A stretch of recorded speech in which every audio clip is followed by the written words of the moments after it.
हे YouTube family. आज हम time management book में से टाइम को मैनेज करने के लिए 10 इंपॉर्टेंट प्रिंसिपल्स देखेंगे।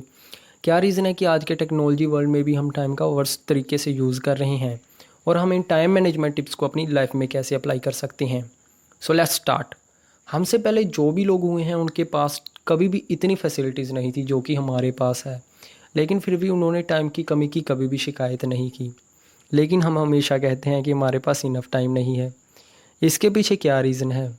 इसके पीछे रीज़न है हमारी रूटीन। हमारी रूटीन ना जाने कितनी डिस्ट्रैक्शन से भरी हुई है, जो हमारा ध्यान अपने काम से हटाने का काम बड़े अच्छे तरीके से करती है। For example, TV, social media, Netflix, multitasking etcetera. अगर आप टाइम का बेटर यूज़ करना चाहते हैं तो सबसे पहले आपको अपनी रूटीन से डिस्ट्रैक्शंस को निकालना होगा। मैं जानता हूँ कि एक दिन में ये पॉसिबल नहीं है, लेकिन अगर हम रोज़ स्मॉल स्टेप्स लें तो हम इन डिस्ट्रैक्शन से फ्री हो सकते हैं। सो अब हम इस बुक में से दिए गए प्रिंसिपल्स में से वो 10 प्रिंसिपल्स देखेंगे जो आपको प्रोडक्टिव बनाने में आपकी हेल्प करेंगे। So let's start.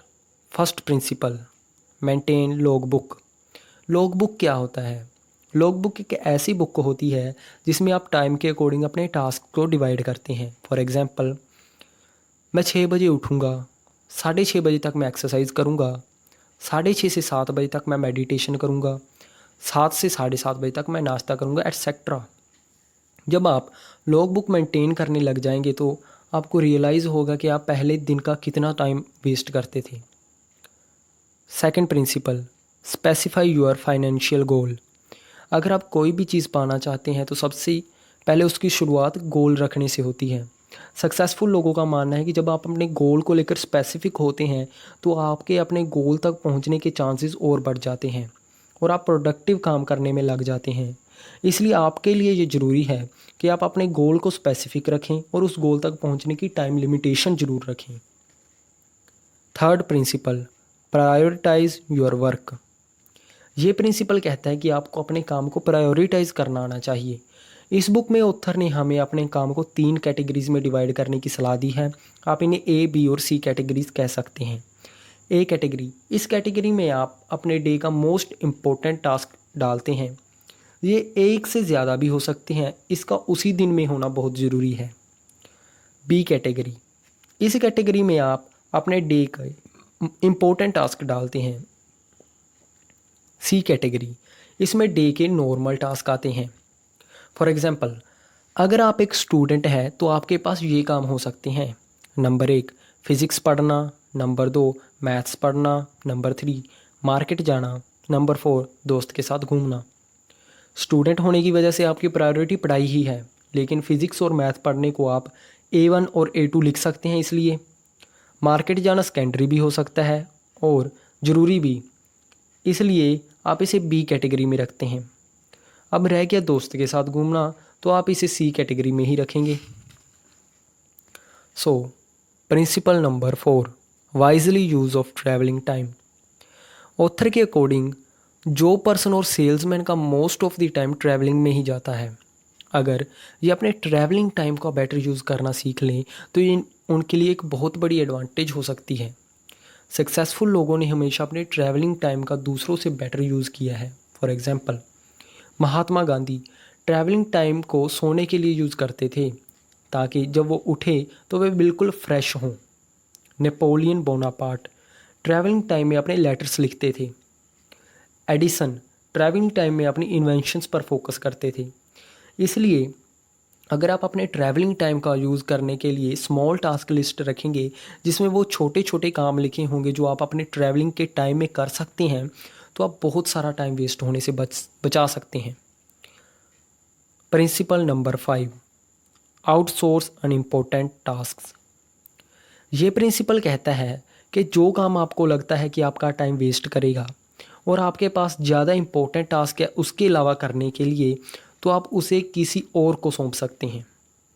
अपने काम को आउटसोर्स करने के लिए सिर्फ आपको अपने आप से ये 2 क्वेश्चन पूछने हैं कि मैं किस काम को आउटसोर्स करना चाहता हूँ और उस काम को किस भरोसेमंद व्यक्ति को सौंपना चाहता हूँ। Sixth principle, use 80-20 principle. 80-20 principle एक यूनिवर्सल प्रिंसिपल है और ये प्रूव हो चुका है कि ये काम करता है। ये कहता है कि आपके टोटल काम का 20% काम ऐसा होता है जो 80% रिजल्ट्स देता है और 80% काम ऐसा होता है जो सिर्फ 20% रिजल्ट्स देता है। सो टाइम का बेटर यूज़ करने के लिए आपको उस 20% काम पर फोकस करना चाहिए जो आपको मैक्सिमम रिजल्ट्स दे रहा है। फॉर एग्ज़ाम्पल, अगर आप एक सेल्समैन हैं तो आपके पास ये कई तरह के प्रोडक्ट हो सकते हैं। सेल्स में आपने देखा कि एक प्रोडक्ट है जो आपकी मैक्सिमम सेल्स कराता है, इसलिए अगर आप उस प्रोडक्ट पर फोकस करके उसे ज़्यादा परचेज़ करेंगे और उसकी सेल्स बढ़ाने पर फोकस करेंगे तो डेफिनेटली आप टाइम का बेटर यूज़ करेंगे और आपकी सेल्स भी बढ़ेंगी। 7th principle, Parkinson's law. ये प्रिंसिपल कहता है कि जिस काम को पूरा करने के लिए आपको जितना समय मिलता है आप उसी टाइम में ही उस काम को पूरा करते हैं। इसलिए अगर आप डेडलाइन रखेंगे तो आप उस काम को कम समय में पूरा कर सकते हैं। फॉर एग्ज़ाम्पल, कई बार किसी डिफ़िकल्ट सब्जेक्ट का सिलेबस सारा साल पूरा नहीं होता, लेकिन एग्ज़ाम से एक दिन पहले डेडलाइन की वजह से हम उस सिलेबस को पूरा कर लेते हैं। ये सिर्फ डेडलाइन की वजह से ही है। इसलिए अगर आप अपने आप को प्रोडक्टिव बनाना चाहते हैं और कम टाइम में ज़्यादा अचीव करना चाहते हैं तो आपको डेडलाइन ज़रूर रखनी चाहिए। 8th principle, use your prime time for best. Prime time क्या होता है? प्राइम टाइम वो टाइम होता है जिसमें आप अपने दिन में किसी और टाइम के कंपैरेटिवली ज़्यादा प्रोडक्टिव होते हैं। बहुत से सक्सेसफुल लोग अपने प्राइम टाइम में ही अपने डे के मोस्ट इम्पोर्टेंट टास्क करते हैं। फॉर एग्ज़ाम्पल, जेफ बेजोस का प्राइम टाइम सुबह 10 बजे है। वो अपने दिन की सभी इम्पोर्टेंट मीटिंग्स को सुबह 10 बजे फ़िक्स कर लेते हैं और उसके बाद कोई भी इम्पोर्टेंट मीटिंग या कोई इम्पोर्टेंट डिसीज़न नहीं लेते। आपका प्राइम टाइम आपके डे के किसी भी टाइम में हो सकता है। फॉर एग्ज़ाम्पल, वो सुबह भी हो सकता है, दोपहर को भी या शाम को। ये ज़रूरी नहीं है कि वो किस समय में होता है, लेकिन ये ज़रूरी है कि आप अपने प्राइम टाइम का यूज़ किस तरह से करते हैं। 9th principle, organise yourself. इस प्रिंसिपल के अकॉर्डिंग हमारी रूटीन में बहुत से ऐसे छोटे छोटे काम होते हैं जो हमारे दिन का बहुत सारा टाइम वेस्ट कर देते हैं। फॉर एग्ज़ाम्पल, कई बार लेज़ीनेस की वजह से आप कोई चीज़ वहाँ नहीं रखते जहाँ उसे रखना चाहिए और बाद में उसे ढूंढने में आपका टाइम बहुत वेस्ट हो जाता है।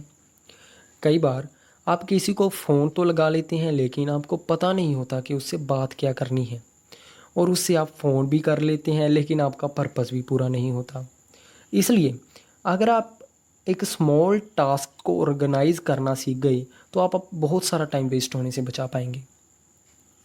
Principle number 10, just do the work. हम कितने ही अपने आप को प्रोडक्टिव बनाने की टिप्स देख लें, लेकिन जब तक हम प्रोकास्टिनेट करते रहेंगे, यानी कि टाल मटोल करते रहेंगे और वर्क स्टार्ट ही नहीं करेंगे तो इसका कोई फ़ायदा ही नहीं है।